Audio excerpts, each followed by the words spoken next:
बोलो गणेश जी महाराज की जय। राम राम।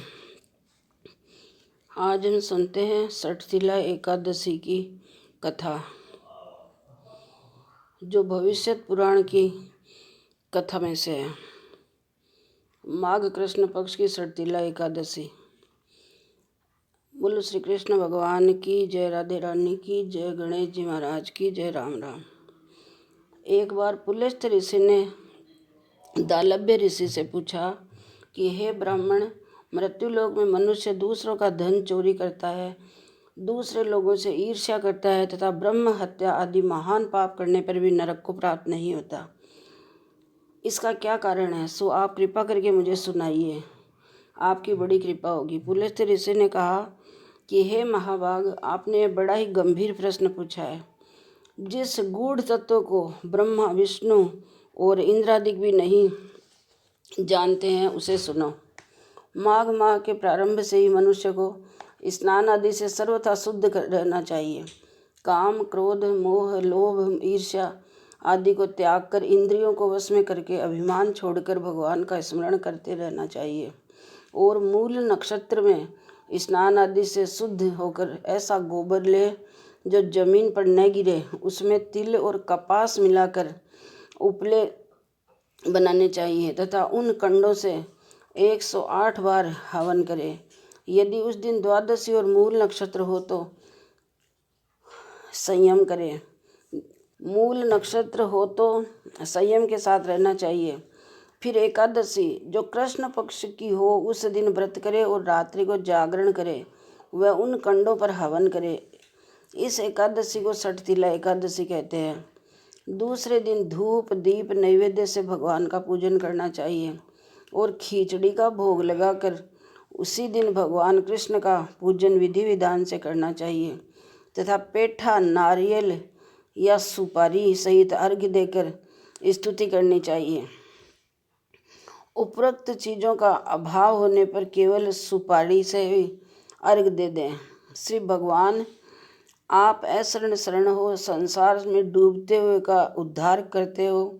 हे कमल नेत्रधारी, हे विश्वम्भर भगवान, हे पुंडरीकाक्ष, हे जगत गुरु, मेरे इस तुच्छ अर्घ्य को आप लक्ष्मी जी सहित स्वीकार करें। तत्पश्चात विप्र को जल भरा कुंभ प्रदान करना चाहिए तथा श्यामा गाय और तिल पात्र दान करना चाहिए। तिल दान और भोजन दोनों ही श्रेष्ठ कहे जाते हैं। इस प्रकार जो मनुष्य जितने तिल दान करता है वह उतने ही सहस्त्र वर्ष तक स्वर्ग में निवास करता है। पहला तिल स्नान, दूसरा तिल का हवन, तीसरा तिल का भोजन, चौथा तिलोदक, पांचवा तिल का उपटन, छठा तिल दान, ये सठशिला कहलाती है। इस तरह ये 7 क्रम करने से इसको सठशिला एकादशी कहते हैं। इससे अनेक प्रकार के पाप नष्ट हो जाते हैं।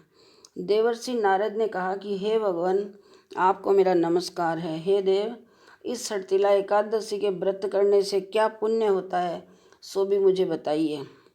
श्री कृष्ण जी ने कहा कि हे नारद, मैं तुम्हारे सन्मुख आंखों देखी घटना का वर्णन करता हूँ, जो तुम सुनो। प्राचीन काल में मृत्युलोक में एक ब्राह्मणी सदैव व्रत किया करती थी। वह ब्राह्मणी अत्यंत बुद्धिमान थी। एक बार वह लगातार 1 माह तक व्रत करती रही, जिसके कारण उसके देह अत्यंत दुर्बल हो गई। इतना करने पर भी उस ब्राह्मणी ने कभी किसी देवता तथा ब्राह्मण को अन्न दान नहीं दिया अथवा धन दान नहीं किया। तब मैंने विचार किया कि इस ब्राह्मणी को शरीर आदि शुद्धि कर लेने के कारण विष्णु लोक को प्राप्त हो जाएगा, किंतु इसने कभी अन्न दान नहीं किया है, जिसके कारण इसकी तृप्ति न हो सकेगी। यह विचार करके उस ब्राह्मणी के यहाँ अन्न दान लेने के लिए मैं स्वयं गया। तब उस ब्राह्मणी ने मेरे आने का कारण मुझसे पूछा। मैंने निसंकोच उत्तर देते हुए कहा कि मुझे अन्न की भिक्षा चाहिए। मेरे इस प्रकार कहने पर ब्राह्मणी ने क्रोधित हो माटी का ढेला उठाकर मुझे दे दिया।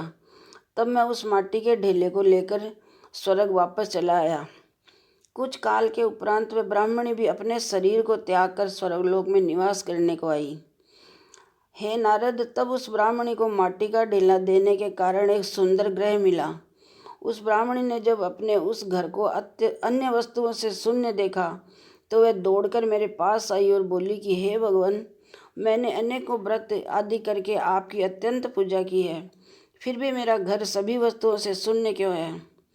सो इसका कारण मुझे बताइए। तो मैंने उस ब्राह्मणी से कहा कि पहले तुम अपने घर को जाओ और द्वार तब खोलना जब वहाँ देवी स्त्रियाँ आए, उनसे तो सठतिला एकादशी के व्रत की कथा सुन लेना। भगवान के वचन मानकर वह ब्राह्मणी अपने घर को चली गई। जब देव स्त्रियाँ वहाँ आई और द्वार खोले तब उस ब्राह्मणी ने कहा कि यदि आप द्वार खुलवाने को आई हैं तो पहले आप मुझे सठतिला एकादशी व्रत का महात्म्य सुनाइए। तब उन देवी स्त्रियों में से एक ने उसे सठतिला एकादशी का महात्म्य सुनाया। तब उस ब्राह्मणी ने अपने घर का द्वार खोला। तब उन देव स्त्रियों ने उस ब्राह्मणी को सब स्त्रियों से अलग पाया। फिर उस ब्राह्मणी ने भी सठतिला एकादशी का व्रत किया, जिसके प्रभाव से उसका घर भी धन धान्य सोना चांदी आदि से परिपूर्ण हो गया।